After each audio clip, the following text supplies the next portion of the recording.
What's the meaning of cavort?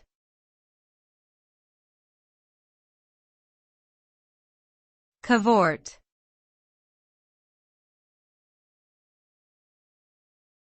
Cavort.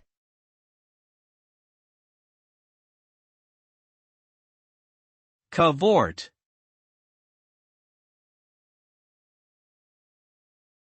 Cavort.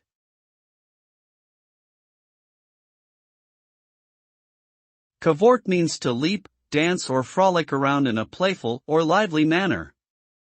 This verb is often used to describe energetic and joyful movements, like skipping or bouncing. When someone cavorts, they are usually having fun and letting loose.